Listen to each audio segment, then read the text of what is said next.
ঝাল ঝাল করে মুরগির মাংস ভুনা করেছি। আমার মেয়েরা কালকে রাতে মুরগির মাংস খেতে চেয়েছে। ব্রয়লার মুরগির মাংস বেশি একটা বাসায় এখন রান্না করি না, খুবই কম রান্না করি। তো এখন রাত্রবেলা বলতেছে আম্মু মুরগির মাংস খাবো, তো কী করব। তো হঠাৎ করে আমি রান্না বসিয়ে দিলাম। অনেক ঝাল করে মুরগির মাংস রান্না করেছি, ভীষণ ভীষণ মজা হয়েছে, বিশ্বাস করবেন না। যারা অতিরিক্ত পরিমাণে ঝাল ঝাল মাংস খেতে চান তারা এভাবে রান্না করে খেতে পারেন। তবে মাংসটা রান্না কিন্তু সত্যিই অসাধারণ হয়েছে। আমি প্রথমত একটা প্যান বসিয়ে দিয়েছি চুলায়, তারপরে দিয়ে দিয়েছি এখানে কিছু পেঁয়াজ কুচি দিয়েছি। এটা একটু ভালোভাবে নেড়ে চেড়ে নিব। আসলে এভাবে মাংস রান্না আমি সবসময় করি, তবে এই মাংস রান্নাটা আসলেই অসাধারণ হয়েছে।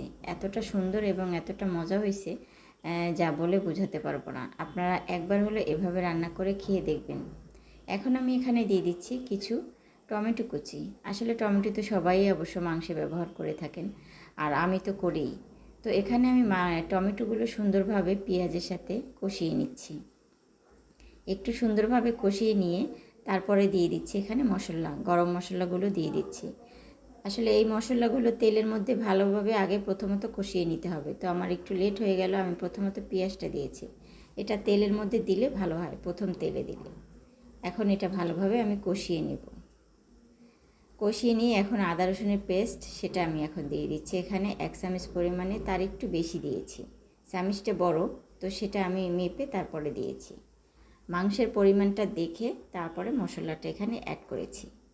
এখন এগুলো আমি ভালোভাবে এখন কষিয়ে নেব এখানে সুন্দরভাবে। কষিয়ে আমি আবারও এখানে মশলা অ্যাড করে দিব। গরম মশলা অ্যাড করব, জিরা অ্যাড করব।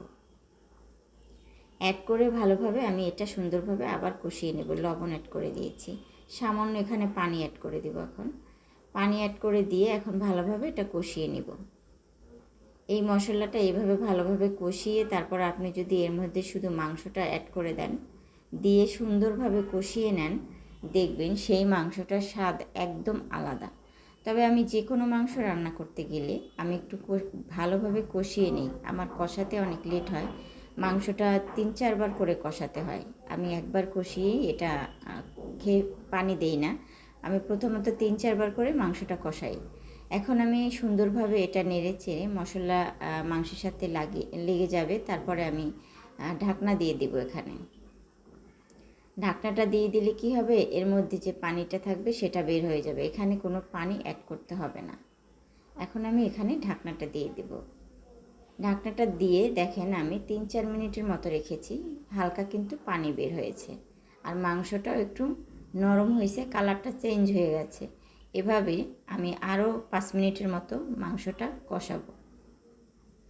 আমার কষানো প্রায় হয়ে গেছে। এখন আমি এখানে অ্যাড করে দিলাম হলুদ এবং মরিচ, পরিমাণ মতো দিয়ে দিয়েছি। আপনারা যেমন রান্না করবেন তেমন পরিমাণ মতো দিবেন, কিন্তু আমি সবসময় 2 চামচ পরিমাণে মরিচ ইউজ করি, বাট আজকে কিন্তু 4 চামচ পরিমাণে মরিচ দিয়েছি। এটা একটু ঝাল ঝাল করে খাবো সেই জন্য।